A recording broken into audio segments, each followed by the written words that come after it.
Good morning, Packers fans. Aaron Negler here with your Packers Daily Chat, coming to you live on the Cheesehead TV social channels. It's Monday. It's President's Day. Some of you are off work. Some of you are working, like myself and everybody at LiveX. Hope you all had a great weekend. It's all happening, people. It's all happening. Devondre Campbell was back at Lambeau Field yesterday, per his Instagram account. Pat McAfee's talking about a big guest to kick off the NFL year tomorrow after his week off. You got to think that's 12. So it's all happening, people. Things are germinating on the green and gold front. We just have to wait and see what it is. Open our box. Christmas morning is coming, people, and the Packers will undoubtedly try to put together yet another roster that can compete for a championship and then get to the playoffs in the cold in Lambeau Field and then come up short. Let's just fast forward, shall we? Because we all know what's going to happen. I love to kid. I love to get everyone all riled up, much like this morning with Bob McGinn's comments being picked up about Aaron Rodgers and how his risk-averse approach in the playoffs is holding back the Packers. Never mind the fact that Aaron Rodgers' approach is the whole reason they're in the playoffs. And I understand that criticism. It's something that certainly feels right, feels correct. But, just simply being more aggressive for the sake of being aggressive is obviously not the answer. I can point you to throwing it up to a double-covered Davante Adams with a wide-open Allen Lazard breaking underneath on a critical third down in this playoff game most recently. Or I can go back to the NFC Championship game and look at a seam ball thrown to Allen Lazard, who was completely covered, by the way. And yes, he was held, and it should have been a penalty, but it wasn't. And that's the point. Just because you're being aggressive doesn't mean that you're going to win more football games, especially in a win-or-go-home situation where being risk-averse is probably the best thing you can possibly be. Now, obviously, just because you're turning the ball over doesn't mean you're going to lose a football game. Look at Tom Brady in said NFC Championship game, throwing 3 interceptions, and his team still finding a way to come out victorious. It's almost like wins and losses are not a quarterback stat because it's a team game. But, I'm not going to get all worked up about it. It's nothing that hasn't been talked about 100 billion times before in this space and other spots along the internet. I'll leave that to the great learned minds of Twitter to hash out. Hope you're all doing well. Good to see everybody in the comments section. Ralph noticed Pat McAfee's cryptic message for tomorrow's show. Yes, I know. Big guest to kick off the 2022 NFL season. It's going to be very interesting to see if that is Rodgers and what he has to say. I know Aaron did say he was going to go on Pat's show when he had a decision made and to announce it. So maybe he's taking him up on that offer. We'll see.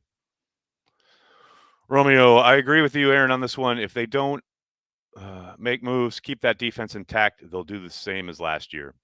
I mean, the past is not prologue. Trust me. Look, they're trying to get to the playoffs and let kind of lightning in a bottle strike, right? Kind of like it did in 2010. There's no doubt that if Aaron Rodgers does return, they will win a boatload of games. They will be in the playoffs and they will be Super Bowl contenders. I have zero doubt of that.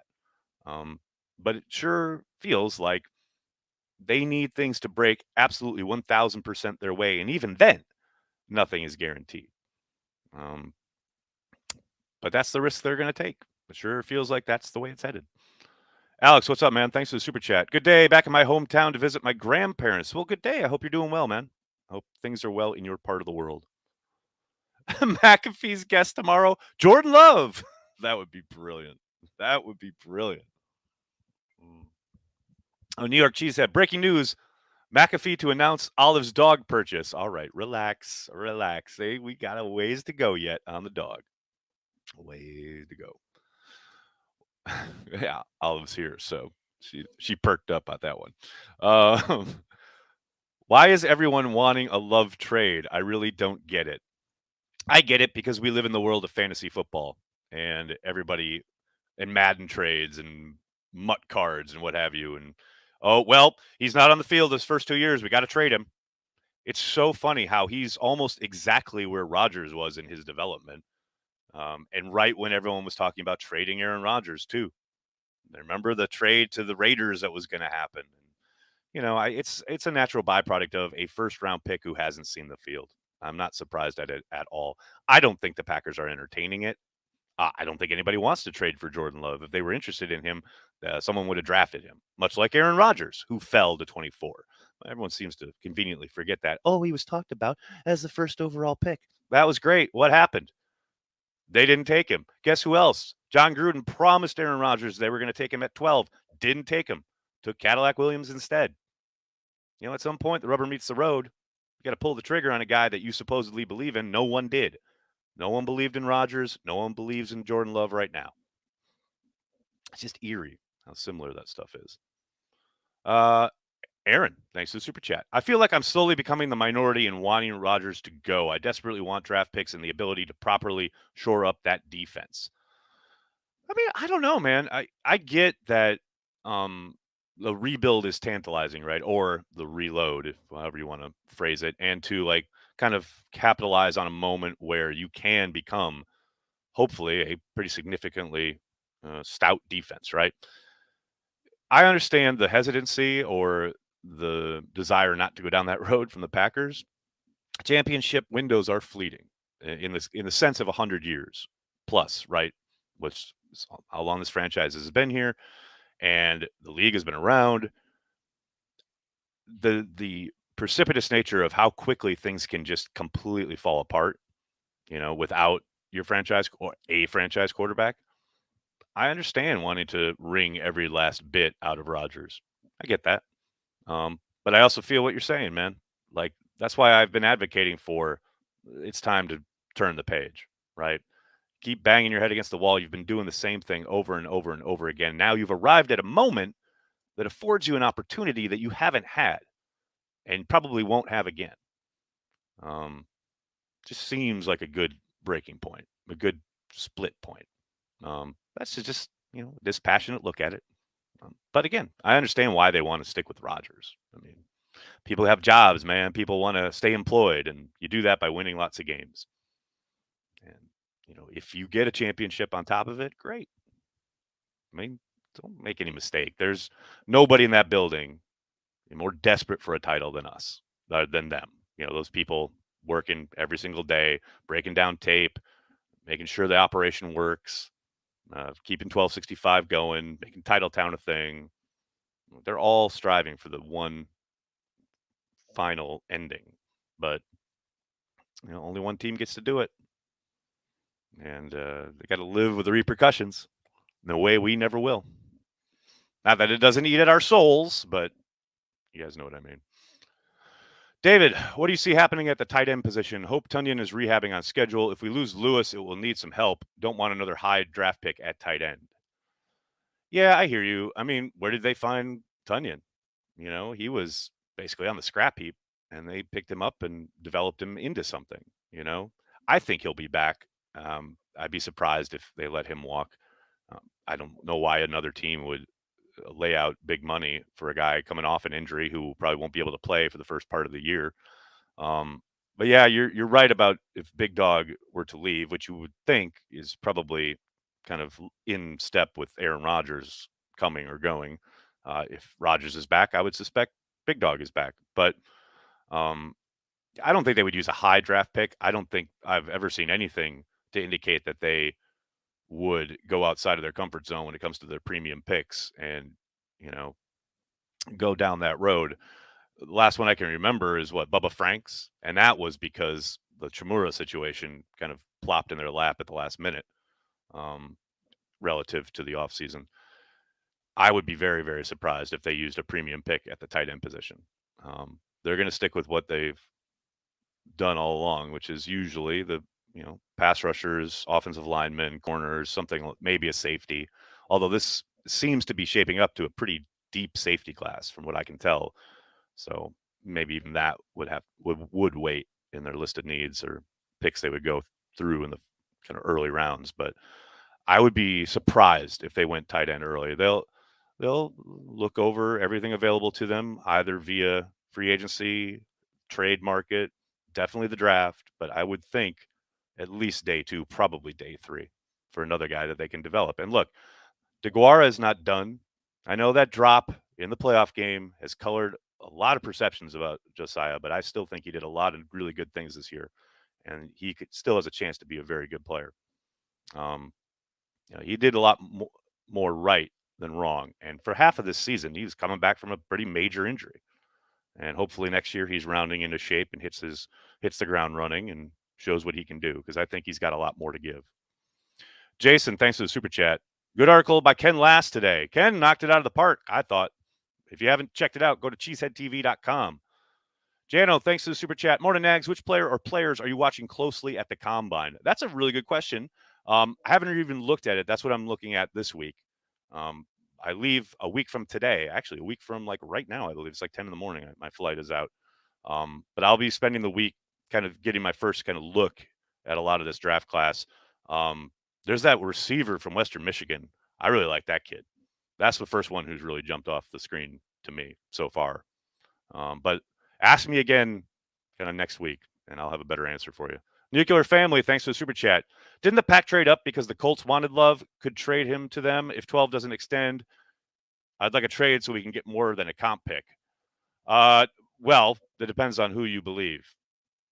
That was the rumor at the time. I know Ian Rappaport has reported that was not true.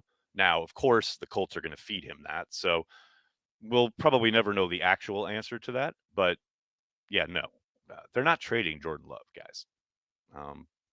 Again, as the great late Ted Thompson said, this isn't fantasy football. He is still a valuable asset, too valuable to trade. Chris, thanks for the super chat. Like 2 to 3 days before the 2021 draft, I bet my friend $100 J Love wasn't going to take Rodgers' spot in the event of a retirement. On edge right now. Oh boy. Well, I think your worrying will be done as of tomorrow. Is what it sounds like if Rodgers is going on. Going on McAfee. Teddy, so Savage is a bust? What? Did you see my video about Darnell Savage and the grade to give him so far? I gave him a B- up to this point in his career, but certainly not a bust. Sir, I've been watching the Green Bay Packers for 45 of my 48 years on this earth. I have seen some busts, and Darnell Savage, sir, is not one of them. Has he been as dynamic as probably most fans were hoping, especially because the Packers used a first-round pick on the kid? Yeah, I'd say that's fair. But to call him a bust? Sir, learn the meaning of these words, my friend. What else we got here? We got Walter saying, what's up, Walter? I'm curious as to how Rodgers' trust in a veteran wide receiver free agency signing would be. What non-drafted or undrafted free agent signing wide receivers did Rodgers have to develop trust with? That's a really good question. It's something that MVS pointed out when he talked to Ty Dunn last offseason for an article for Ty's Go Long. People clamor for these free agent additions, but it's never as easy as just insert wide receiver 2, right? It's not Madden. We all know Rodgers' penchant for wanting guys to be where they're supposed to be, or to have a knowledge of the offense to the point where he can make whatever adjustment at the line of scrimmage and not have to bat an eyelid. That doesn't just happen. He would have to be a very certain kind of dude to come in and pick that up and be on the same page with Rodgers in X number of months. Now, that's not to say that the Packers haven't tried. Don't forget, there have been a litany of dudes that they've been in on. Whether it's Sammy Watkins, Allen Robinson, there's a list of guys that, for whatever, Emmanuel Sanders had an offer and chose New Orleans instead. So it's not like they haven't tried to bring these guys in, but, they have not wanted to break the bank for them. And it would be an interesting proposition to see how Rodgers would go about that. Now, I think some of that is driven by the fact that, Rodgers is always going to recognize game, right? Like, say, if the Packers had miraculously landed OBJ, he would have found a way to make that work. Mostly because he can tell OBJ, okay, run a post here, or run a curl, or run a dig, whatever. And he has a pretty good idea of what that's going to look like. Now, is it going to take time? Sure. Same thing happened with Stafford. Look how many interceptions Stafford threw at first when OBJ arrived in LA. And by the end of the year, he's throwing touchdowns to him in the Super Bowl. So I think that process would be gradual, but I do think it would happen. Aaron's not going to not throw to a big free agent signing, most likely because the guy is going to be talented and be open, especially with Devontae drawing coverage. I tend to think it would work. It would take a little time, but it would work. Jason, thanks for the super chat. Better Packer career wearing number 31, Ellis, Harris, or Amos? Woo, that's a good. I'd probably lean Harris, but man, the taint of that NFC Championship game in Plaxico Burress hangs over everything. Love Amos though. What I love about Amos is the drama and the karma of the interceptions against the Bears. It's so great. But I'd probably lean Harris. Colby asks, what's your guess that Rodgers do? Man, why do people on Facebook have such trouble with the English language? Not calling you out particularly, Colby. Oh, maybe a little bit. But man, Facebook, up your game, man. Complete sentences. Try it. What's my guess that Rodgers does? My guess is that he returns and the Packers sign him to a 2-year extension with some void years at the end. That is my guess. And it's all it is a guess. What's Keith Jackson up to? Just the other day, we got a dandy brewing. Yeah, no. Wish we could get Keith Jackson back. Ken Dog, how you doing, man? Good to see you. Hope you're well. What we got? If you had to guess, what's up, Robin? Hope you're well. Hope the little one's doing well. If you had to guess, what sort of yearly pay would Campbell be on? My uneducated guess is 3 years at $30 million. Ooh, I think it'll be more than that. I mean, what, Blake Martinez 3 years ago, got 3 for 30. He wasn't no all-pro. I think it'll be significantly more than that. Colby, I am totally just kidding, man. It's all good. No worries. Did I talk about Devondre? Yeah, I tell you, I mentioned it a little bit at the top. The fact that his Instagram showed that he was in Lambeau Field. And I know there was a deadline of midnight last night in regards to a couple of different guys on the roster who had mechanisms in their contracts that would activate at midnight, or the Packers would basically essentially not lose money, but they would have to do some kind of adjustment to their contracts. Kevin King was one of them. Devondre Campbell was another.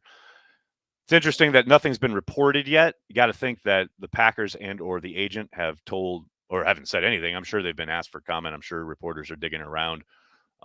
We'll see if something comes of that, but it feels inevitable in the sense that I would be shocked if Devondre went to Lambeau Field for anything other than a completed deal. Like, they don't bring Devondre in to negotiate. He's doing that with the agent, who's probably talking to Brian and Russ over the phone, etc. And then when something's agreed upon, Devondre goes in and has to sign.